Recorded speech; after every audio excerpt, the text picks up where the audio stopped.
the game is really about explosive and over-the-top action. It's an open world sandbox game. Go anywhere, do anything, steal anything, blow anything up. We think of it as saying yes to the player. Like any kind of question that the player forms in their mind, you know, can I go there? Can I do that? Can I exploit that? Can I steal that? We always want the game to say yes, you know, so we put a huge amount of effort into having the simulation and the world set up so that you can just satisfy your every whim.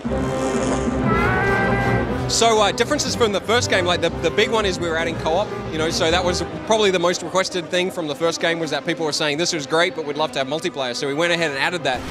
Yes! Beautiful! So if I'm playing my game, you want to jump in, you just jump in, and if I'm driving a vehicle, you just appear in my vehicle. If I'm running around the world, you appear next to me. All the freedom and all of the options and the cool stuff that happens in the single player game, all of that is present in the multiplayer game. It's just the same game with your buddy.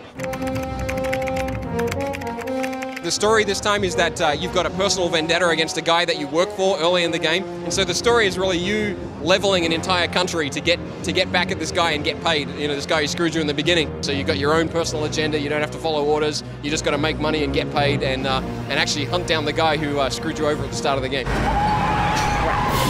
And this time you actually have your own home base. That was another thing that people really, you know, craved after playing the first game, was that, you know, they wanted a kind of home base, their own HQ that they could kind of fit out and do things. So this time you have your own base. You can recruit mercenaries, and so that's a kind of key progression point in the story, is that you recruit other guys. And yeah, and of course we're bringing back the verification capture kill mechanic, because we know people really dug that. So, you know, there's like 50 targets out there that you can capture for the various factions, and they'll pay you double for a capture, half for a kill, stuff like that.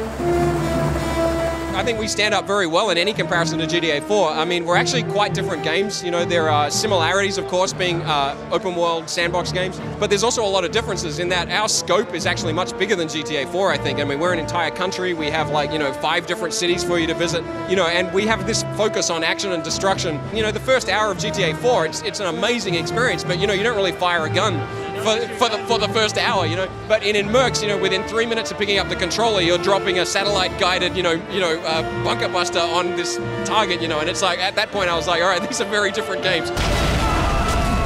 You know, if you're a fan of sandbox games, and I know there's a lot of you out there, I think Mercs is a really fresh and interesting take on it. And you know, and if you're a fan of action, and I know there's a lot of you guys too, you know, I think they're two great tastes that taste great together.